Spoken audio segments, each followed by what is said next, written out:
4. Se Deus quiser, vamos concluir essa parte, Colossenses. Este livro, que já há alguns meses nós conversamos, e que tem nos abençoado muito. Você tem sido abençoado pela palavra de Deus? Glória a Deus. Colossenses capítulo 4, versos 7 em diante. Posso ler? Quanto à minha situação, Tíquico, irmão amado e fiel, ministro e conservo do Senhor, no Senhor de tudo nos informará. Eu gostaria de chamar a atenção dos irmãos para observar as características de cada um desses nomes. O que diz respeito a cada um, como Paulo identifica cada um deles, qual é o adjetivo que Paulo usa para classificar cada um desses amados irmãos, amém? Então o versículo 7 diz assim: quanto à minha situação, Tíquico, irmão amado, ele é o que? Irmão amado e fiel ministro, e o que? Irmão amado, fiel ministro, e o que mais? Conserve no Senhor, de tudo vos informará. Eu vos envio com o expresso propósito de vos dar. Eu queria que acendesse essa lamparina aqui de cima, só até eu ler aqui, depois pode alguém diminuir de novo, por favor, porque a idade chegou. Amém? Verso 8: eu vos envio com o expresso, obrigado, propósito de vos dar conhecimento da vossa situação, da nossa situação, e de alentar o vosso coração. Em sua companhia vos envio Onésimo. Qual que é o adjetivo de Onésimo? O fiel, na minha tradução diz fiel e amado irmão. Amém? Qual que é, irmãos? Fiel e amado irmão, que é do vosso meio. Eles vos farão saber o que por aqui ocorre. Saúda-vos Aristarco. Qual que é o adjetivo do Aristarco? Prisioneiro comigo. E Marcos, primo de Barnabé, sobre quem recebestes instruções. Qual que é o adjetivo desses? Que eles são mestres, não é isso? Que eles instruíram aquela igreja dos Colossenses. Se ele for ter convosco, acolhei-o. E Jesus, conhecido por justo, qual que é o adjetivo do Jesus? Esse não é o Jesus Cristo, amém? Embora Jesus Cristo seja justo, esse aqui é um outro Jesus, chamado também justo. Deve ser bom ter um apelido desse, né?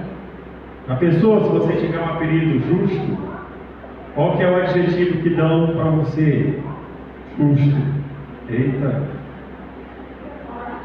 É muito forte, gente. A pessoa pode fazer negócio com ele, porque ele é justo.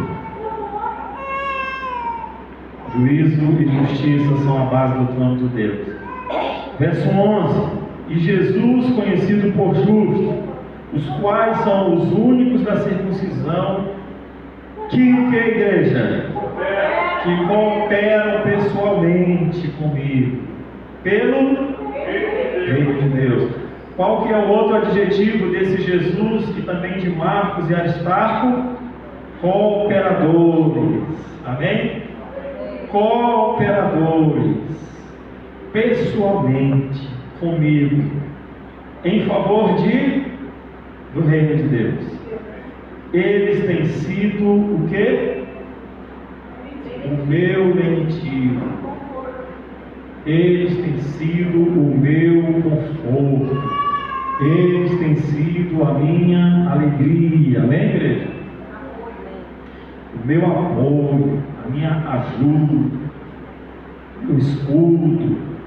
Saúda-vos Epáfras, que é dentre vós. Qual que é o adjetivo de Epáfras?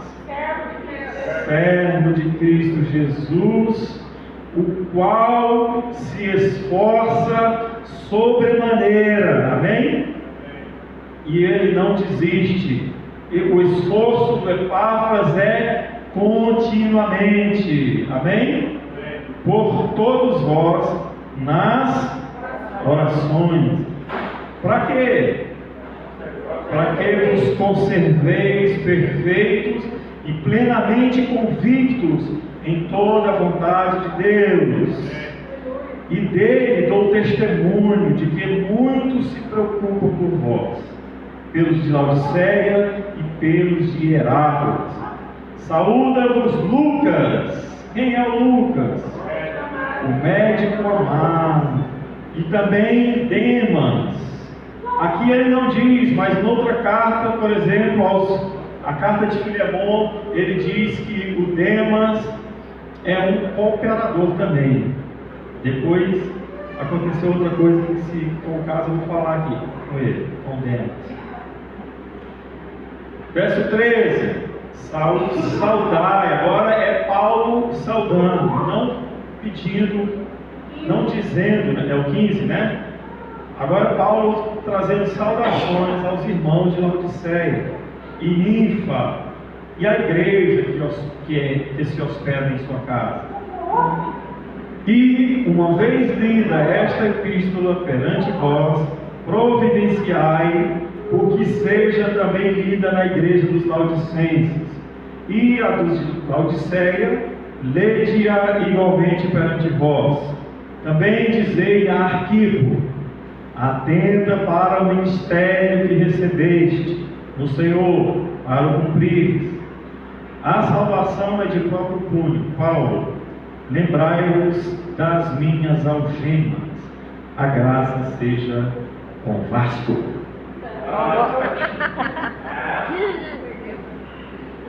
Convosco. A graça de Deus seja com todos nós. Amém? O que há de interessante nesse final desta carta, que muito mexe com a igreja, é que nós entendemos desta forma, desta maneira, que a igreja é feita de gente. Amém? A igreja é feita de gente e cada um tem um nome. Cada gente, cada brava gente tem um nome, tem um adjetivo. Aqui estão alguns dos nomes das pessoas que andavam com o apóstolo Paulo. Alguns. Se você for ler a carta de Paulo aos Romanos, no capítulo 16, você vai ver outros tantos nomes que ele cumprimenta e que ele traz adjetivos a essas pessoas. O interessante é que enquanto eu meditava nessa palavra, eu me lembrava também dos valentes de Davi. Os irmãos já devem ter lido que Davi tinha 37 valentes. E no capítulo 23 de 2 Samuel, diz o nome de cada um daqueles valentes. E de alguns deles, ali no livro do profeta Samuel, conta as artes ou os feitos de cada um deles. Os adjetivos que cada um deles tinha, eram ao todo 37. E cada um fizeram proezas, por isso o nome deles estão ali.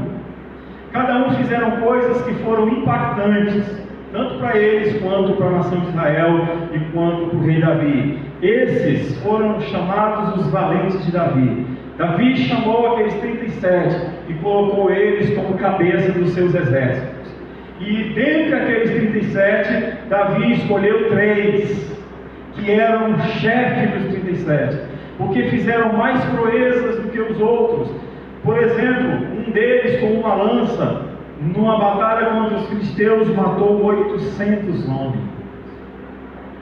Ao ponto da lança, depois de ter terminado, ficou grudado na mão dele. Tamanho foi o esforço, tamanho foi a obra que ele realizou naquela batalha, ele sozinho. E fala de tantos outros que fizeram muitas proezas. E dentre elas, uma das que mais me chama a atenção é quando o rei Davi está lá no seu lugar, pronto para uma batalha contra os filisteus, e ele tem sede. Quantos aqui sentiram calor hoje durante o dia? Você sentiu vontade de tomar uma água gelada? E eu estava tomando uma água gelada, e estava tomando uma Coca-Cola gelada. Não quero fazer inveja dos irmãos, mas eu estava tomando uma Coca-Cola gelada e me lembrando de Davi. Davi suspirando, e ele pensou em voz alta, ele disse: quem me dera beber da água que está lá na cisterna, lá do poço de Belém. Ele só pensou assim, mas ele sabia que naquele lugar estavam as guarnições dos exércitos filisteus prontos para a batalha. Ele pensou em voz alta, e 3 dos seus valentes ouviram aquele pensamento e saíram de mansinho sem falar nada para Davi. E eles foram, sem que Davi soubesse, sem que o exército dos filisteus vissem, na calada, na surdina, e pegaram água e trouxeram para Davi. Isso é uma grande atitude, não é, igreja? Porque eles arriscaram suas próprias vidas para satisfazer o desejo daquele que eles reconheciam como sendo um homem enviado por Deus, Davi, um homem segundo o coração de Deus. Mas qual foi a atitude de Davi? Davi não quis beber aquela água. Davi falou: longe de mim fazer tal coisa. E ele aproveitou aquela água, ele ofereceu como oferta de sacrifício a Deus, dizendo: quem sou eu para beber o sangue desses valentes? E ofereceu, como a Bíblia diz, como libação, uma oferta líquida a Deus. Ele não bebeu o sangue daqueles homens. Aqueles homens foram chamados os valentes de Davi. Nós sabemos que Jesus também chamou os seus valentes, de uma forma agora diferente, porque naquela época realmente o povo lutava contra carne e sangue, não é isso? Hoje a nossa luta não é mais assim. Deus chamou 12 valentes, que deu nome a eles de apóstolos ou discípulos. Estes também fizeram muitas proezas em nome de Deus e pelo reino de Deus. Os irmãos sabem que eles todos morreram morte trágica. Todos viveram de forma estressante, perseguida, agoniante. Todos foram maltratados, açoitados. A maioria deles foram passados o fio da espada. Aliás, sim, a maioria, exceto João, que morreu de morte morrida. Morreu de velhice. Pega assim. Morreu de velhice, mas eu não sei se foi o melhor não, viu, para ele não. Porque era melhor ter morrido logo. E ele, porque não morreu logo, ele ficou preso muito tempo, numa ilha, né, na ilha de Pátio, sofreu muito, perseguição, fome, muito velho. Foi jogado no caldeirão quente, sofreu muito. Os outros lá, foi ruim, morreram crucificados ao fio de espada, cerrado ao meio, mas acabou o sofrimento. Esse João. Então irmãos, nós sabemos que cada uma dessas pessoas tem adjetivos e foi escrito a seu respeito, amém? E você acha que isso acabou? Não acabou. A Bíblia ainda está sendo escrita. Amém. A Bíblia diz que no final, quando Jesus vier buscar a sua igreja, ele vai abrir livros e mais livros, e o livro da vida, não é isso? E tudo a meu respeito, tudo a teu respeito está ali escrito, amém? Os irmãos acreditam nisso? Livros e mais livros. Está escrito lá os Atos dos Apóstolos, os Atos da Igreja, os Atos dos irmãos da Igreja de Caminho da Vida, estão lá. Cada um de nós vamos comparecer diante de Deus para ver qual é o adjetivo que você recebeu dele. Quando ele citar o seu nome, o que vem depois do seu nome? Pense nisso. Como eu disse no capítulo 16, de Romanos, tem outros tantos nomes. E ao decorrer das cartas do apóstolo Paulo e dos demais apóstolos também tem muitos nomes. Cada um deles fizeram alguma coisa. Irmãos amados, você é um cooperador de Deus? Você coopera para o reino de Deus? Como? Eu quero falar para você que não se resume essa cooperação apenas aqui nessas quatro paredes. Você quer saber uma coisa que, entre aspas, pode ser simples, mas que para mim tem um peso muito relevante, que você pode e deve fazer. E assim fazendo, você estará cooperando com o reino de Deus. Sabe o que é? Papai, mamãe, ensine os teus filhos no caminho que eles devem andar. Quando o teu nome for chamado, ele vai trazer esse adjetivo: cooperador no reino dos céus. Cooperador. Por quê? Porque você ensinou sobre Noé, o seu filho, sobre Adão, sobre José, falou de Jesus para eles, falou da cruz, falou da necessidade do arrependimento, falou da ressurreição, falou do novo céu, da nova terra. Os seus filhos não são leigos. Os seus filhos conhecem a verdade. Sabe o que você está fazendo, papai e mamãe? Quando você se assenta com os seus filhos, abre a Bíblia e ensina eles, ou te mente, porque você já memorizou a palavra de Deus, você educa os seus filhos no caminho do Senhor, você está cooperando com o Evangelho, cooperando com o reino de Deus. Você é um cooperador. Tem gente que pensa assim: não faço nada na igreja, eu sou inútil. Eu quero dizer para você, você não é inútil. Por que você não faz nada aqui? Você ensina os seus filhos?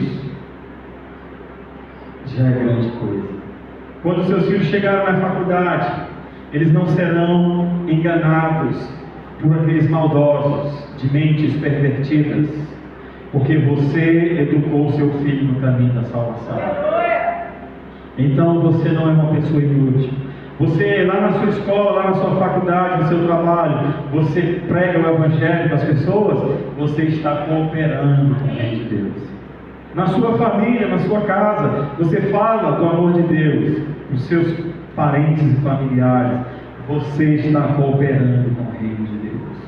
Existem muitas formas de cooperar. Você se lembra aqui do Epáfras?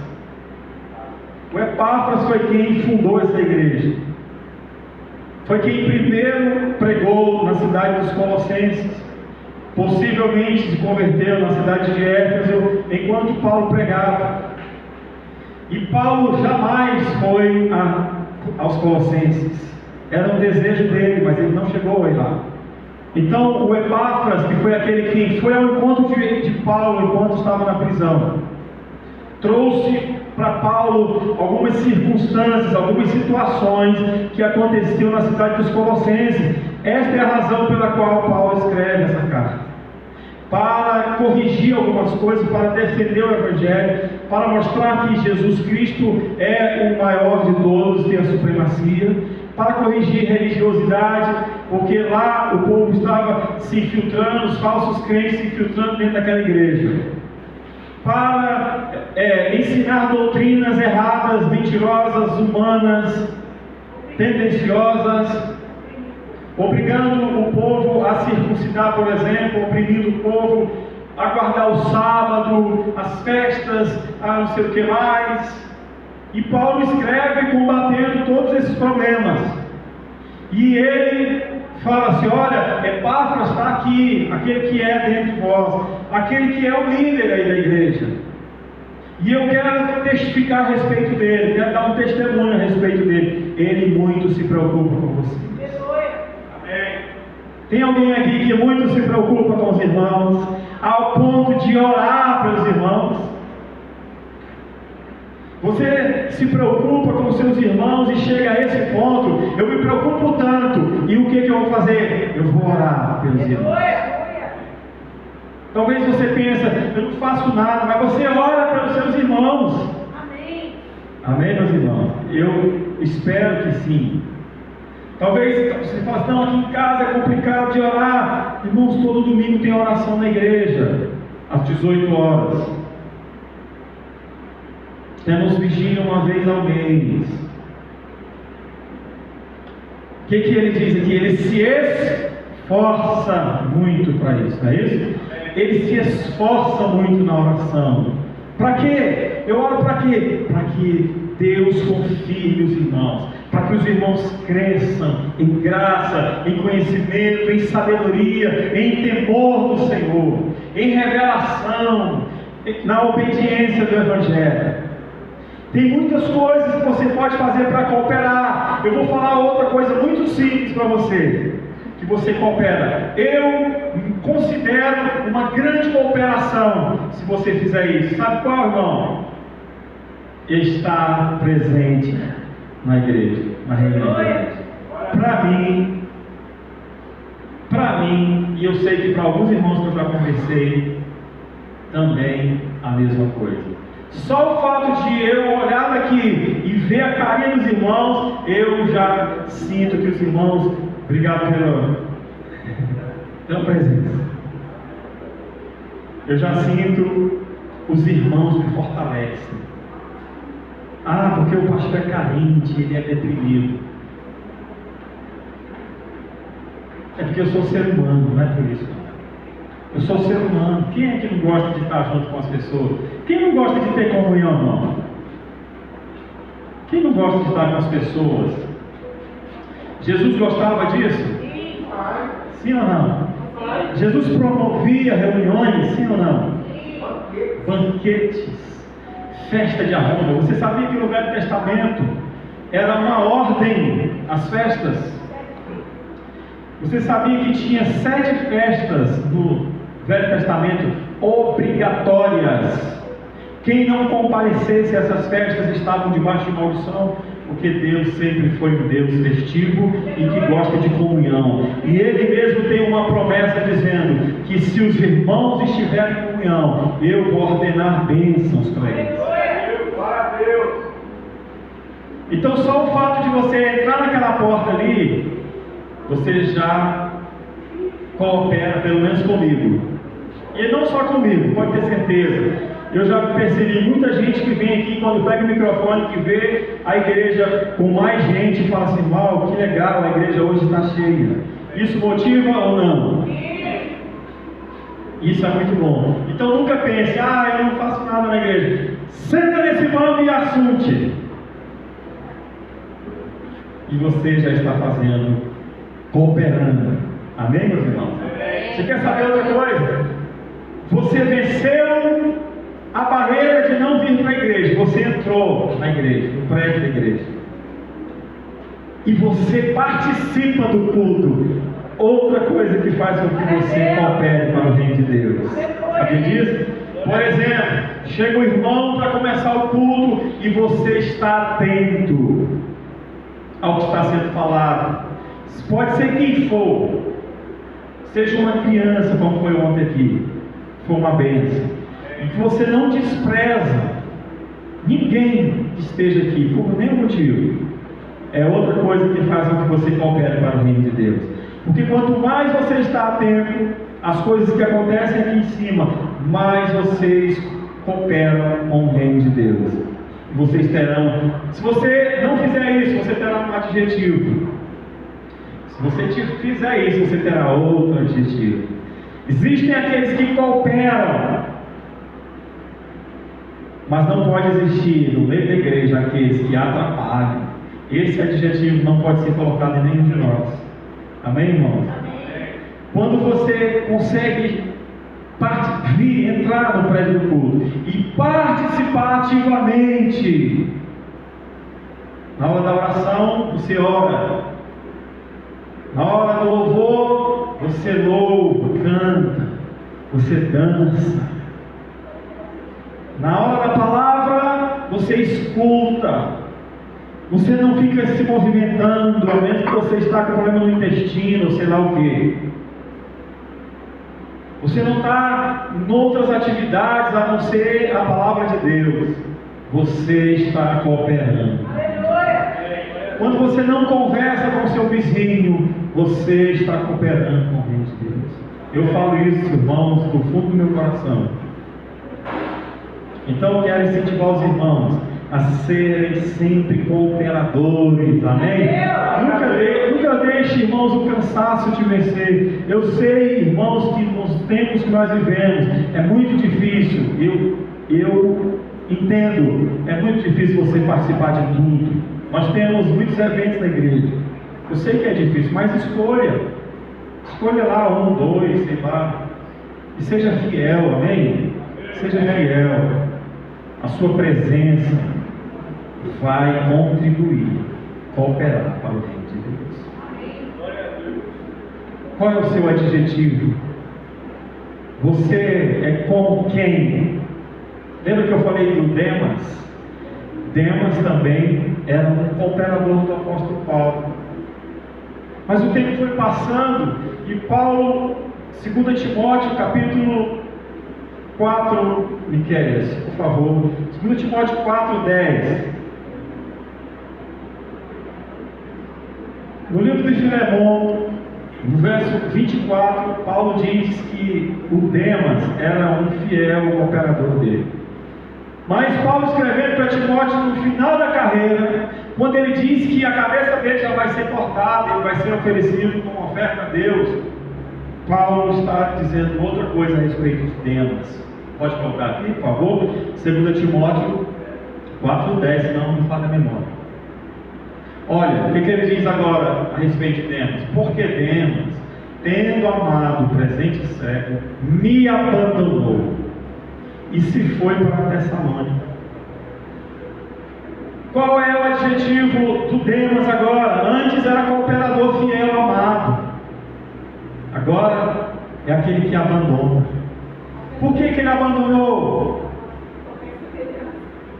Por que ele abandonou? Porque ele amou o presente século. O que é o presente século? Eu preciso trabalhar para me comprar. Irmãos, é errado trabalhar? Quem vai pagar suas contas se você não trabalhar? Mas, irmão, Pastor Jesus.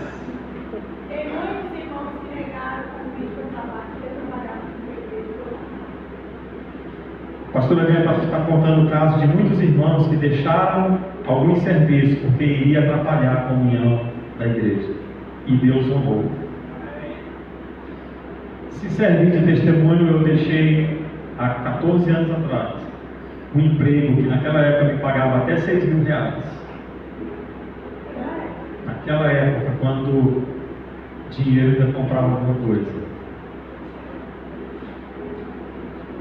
Não quero me gloriar por causa disso, mas quero dizer para você que jamais eu me arrependi. O Senhor supriu todas as minhas necessidades. O Senhor tem me dado mais do que eu tenho pedido para Ele. Aliás, eu quase nem peço nada para Deus, se você quer saber. Sabe por quê? Porque eu acredito quando Jesus diz: busque em primeiro lugar o reino dos céus e a sua justiça, e essas coisas que preocupam os mortais serão acrescentadas, porque o vosso Pai que está no céu sabe de todas as coisas. Amém? Demas, ele amou o presente século, ele abandonou, ele já não era mais um fiel, amado irmão, ele já não era mais um cooperador do reino de Deus. Por quê? Ele amou o presente século. E eu falei de amar o presente século apenas em relação ao dinheiro, mas pode ser outras coisas. Aqui nesse lugar, nessa igreja, já tivemos irmãos valorosos que pregavam, que cantavam, que ministravam, que eram assíduos na igreja, fiéis cooperadores do Evangelho. Hoje, eles não querem saber mais de Deus, porque eles um dia abriram os olhos e falaram assim: nossa, eu preciso ganhar dinheiro, eu preciso trabalhar, eu preciso estudar, trabalhar. Não que não precisa, não estou tirando mérito disso, mas eles não conseguiram conciliar as duas coisas: ter que trabalhar e ter que ser cooperador com Deus. E eu já falei com os irmãos, cooperar com Deus não é apenas aqui dentro. Lá no seu trabalho você pode cooperar com Deus. Mas normalmente as pessoas pensam, então eu vou cooperar com Deus lá. Mas elas se esquecem de Deus. Elas se esquecem de Deus. E não são mais cooperadores. Irmãos, eu falei aqui na semana passada que nós temos um chamado, um ministério, uma missão. Fazer conhecido o nome do Senhor pelos quatro cantos do mundo. Nós cantamos uma música aqui agora que dizia isso: eu vou levar a luz, eu vou levar o teu evangelho, né? A tua salvação, para onde eu for. É assim mais ou menos? Somos um. Vou levar onde eu for o teu evangelho, a tua cruz e tal. Essa é a nossa missão. Tudo que eu for fazer eu tenho que pensar nisso. Eu tenho essa missão. Eu preciso trabalhar, mas se eu for trabalhar em tal emprego vai me atrapalhar, então eu não vou. O apóstolo Paulo fala assim: olha, irmãos, uma grande porta se me abriu, mas não é de Deus, eu não vou, porque ela vai me atrapalhar, eu não irei. Você é maduro o suficiente para rejeitar grandes propostas de bons salários por causa do reino de Deus? Qual é o adjetivo que você vai receber quando você chegar lá? Não sejam Demas. Não sejam Demas. Seja como alguém que coopera, como Epáfras, continuamente, esforçando-se continuamente, Ah, mas esse povo é ingrato. Demas, aliás, Epáfras não se preocupou com a ingratidão do povo. Ah, mas ninguém reconhece. Quem é convertido não se preocupa com isso. Ah, mas eu trabalho com crianças. Criança é rejeitada. Você é crente de verdade, você não se preocupa com isso. Você tem no seu DNA a chama do Espírito. Como eu disse no início, é muito bom ler esse texto e ver tantos nomes sendo citados e tantos adjetivos sendo colocados. E saber que a igreja é feita de gente, irmão. Gente. Sabe uma aqui que deu um problema, que retrata a vida da igreja? João Marcos. Paulo está falando: olha, saúda-vos Marcos, primo de Barnabé. Você se lembra do problema que teve entre Marcos, Barnabé e o apóstolo Paulo no livro de Atos? Uma grande desavença, disse Lucas escrevendo. Houve uma grande desavença entre os três. Por quê? Porque Paulo não achou justo levar João Marcos para as missões, uma vez que ele abandonou Paulo e Barnabé. Em determinado lugar, Barnabé falou assim: não, Paulo, quer saber de uma coisa? Eu acho que eu vou dar um tempo. Olha, eu estou muito cansado. A vida das missões está tomando muito meu tempo. Eu vou aproveitar que nós estamos aqui em Jerusalém e eu vou ficar por aqui mesmo. Paulo ficou magoado com João Marcos. Você imagina Paulo magoado? Paulo ficou magoado com João Marcos. E Barnabé era seu primo. E falou: não, Paulo, vamos levar. Ele é muito bom, você sabe. Não vamos levar. E a conversa foi tão longe que eles se separaram. Paulo foi para um lado, Barnabé e João Marcos foi para o outro lado, para outros rumos. Depois você pode ler no capítulo 13 e 15 de Atos, você vai ver essas histórias. E aí o tempo se passou e os dois brigaram. É por isso que Paulo pode ser por isso que Paulo fala assim: olha, se por acaso João Marcos aparecer aí, receba-o bem. Porque era conhecido da igreja essa desavença entre Paulo e Marcos. Paulo escrevendo para Timóteo, também no capítulo 4, ele fala a respeito de João Marcos. Timóteo, quando você vier, traga a capa, os livros, os pergaminhos e João Marcos. Porque ele é muito útil para o ministério. Capítulo 4, 2 Timóteo, ele fala isso. João Marcos é muito útil para mim, para o ministério. Isso mostra uma realidade na igreja. A igreja é feita de gente de carne e osso e dente, que se melindram uns com os outros. Sim ou não? Você já ficou magoado com o seu irmão a ponto de... Mas você foi lá e se reconciliou, sim ou não? Porque você é como o apóstolo Paulo e João Marcos. Você não é como Demas. Amém, irmão? E nós precisamos tomar cuidado. Eu vi já alguns líderes muito renomados no Brasil falando assim, se alguém da igreja te traiu, ele quer dizer assim, se houve alguma desavença, alguma separação, alguma ruptura, essa pessoa saiu e depois se arrependeu e voltou. Eu já vi grandes líderes renomados falar assim, não aceite essa pessoa de volta. Arrependido. Olha, nomes de peso, já vi várias vezes. Não aceite, porque uma vez que ele fez isso, ele faz de novo. Esse é um conselho bíblico? Por isso nós temos que tomar muito cuidado com o que nós ouvimos lá fora. A gente acha bonito, não é? A gente acha bonito as pessoas falarem, você pode perdoar, mas não precisa conviver. Ama, mas não convive. Isso não é bíblico, isso é antibíblico. Paulo está dizendo para Timóteo, traga João Marcos, ele é muito útil para o meu ministério. Sabe o que é isso? Paulo restaurando aquela amizade e restituindo a posição. É ou não é? Olha, você é muito útil para o ministério. Então reconheçam aqui. Lembra o que eu fiz aqui com o Gilmar e a Márcia? Reconhecendo-os para o ministério. São muito úteis para isso. Se eu pensasse no Gilmar e na Márcia há 3, 4 anos atrás e ficasse, não, porque um dia... Se o Deus deles nem se lembra mais disso, quem sou eu para condená-los? A igreja é feita de gente que se melindra. Um dia nós vamos estar de um jeito, outro dia do outro. Vamos procurar nos acertar na igreja. Para quê? Fazendo assim, nós estaremos cooperando uns com os outros, cooperando com o reino de Deus. Amém?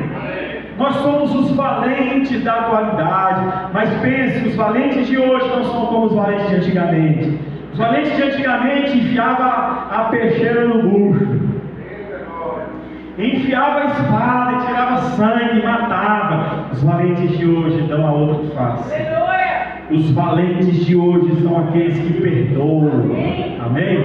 Os valentes de hoje são aqueles que estendem a mão para o inimigo, que dá de comer ao seu inimigo, que dá de beber ao seu inimigo. Os valentes de hoje são aqueles que, depois de serem caluniados e difamados, abençoam. E no final das contas dizem, Pai, perdoa, eles não sabem o que fazem. Esses são os valentes de hoje. Então entenda uma coisa, o meu nome e o seu nome está escrito no livro de Deus, e muitas coisas estão sendo escritas ainda. Entenda isso.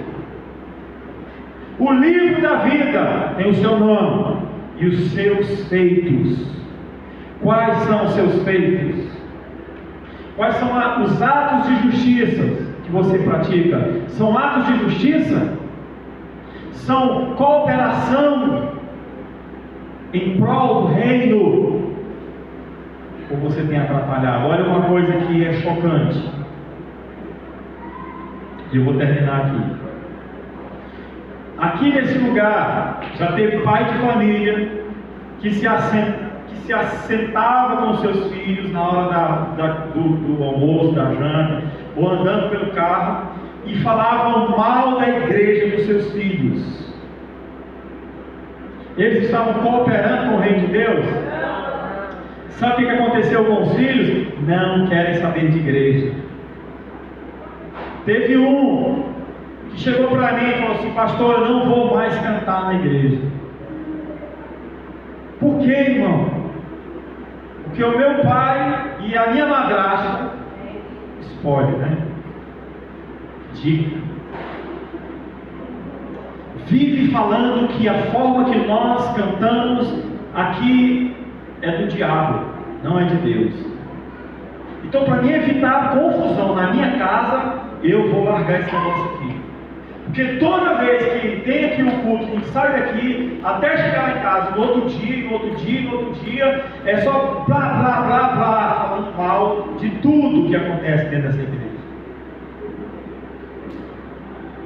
Será que eles cooperaram com o reino de Deus? Agora me pergunta onde está esse rapaz que falou isso para mim. Ele não quer saber de igreja. Ele foi convencido pelos próprios pais.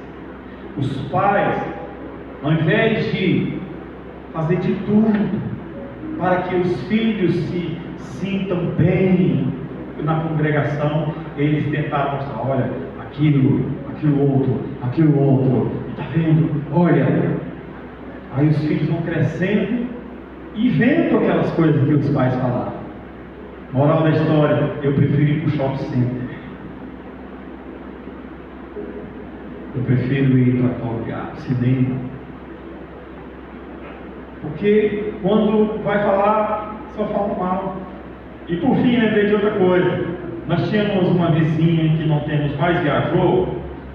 Um dia ela chegou para minha esposa e perguntou assim, ou foi para a pessoa lá que falou para ela: vem cá, não tem nada de bom na sua igreja? O que tem de bom na sua igreja? Foi para você que ela falou? Ela própria, né? Chegou para você e falou assim: o que tem de bom na sua igreja? Uai, como assim? Não, porque fulana só me conta coisa ruim da sua igreja. Tem alguma coisa boa lá na sua igreja? Será que essa pessoa está cooperando? Olha, irmão, enchente da igreja. Será que ela está cooperando com o reino de Deus? Ou ela está... Qual que é o adjetivo que está escrito no livro da vida a seu respeito? O que Jesus disse para o apóstolo Paulo? Quem se lembra a esse respeito? Dura coisa é o recalcitrar contra os aguilhões. Você está dando murro em ponta de faca. Tu é doido.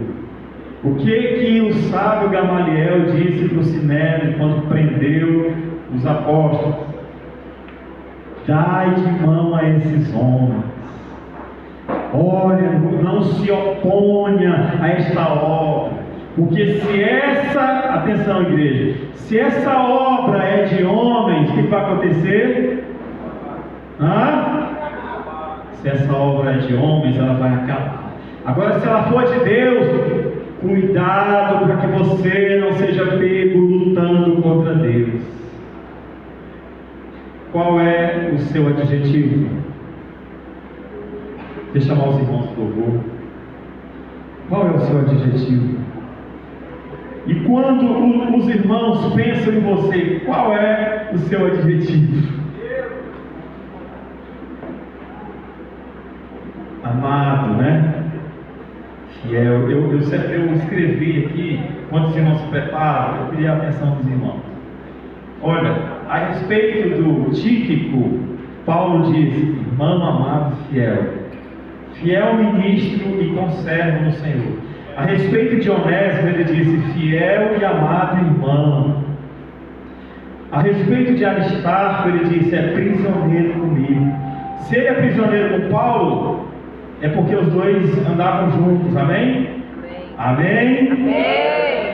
A respeito de João Marcos, primo de Barnabé, de quem recebestes instruções, e de Jesus, o justo, cooperam pessoalmente comigo pelo reino de Deus.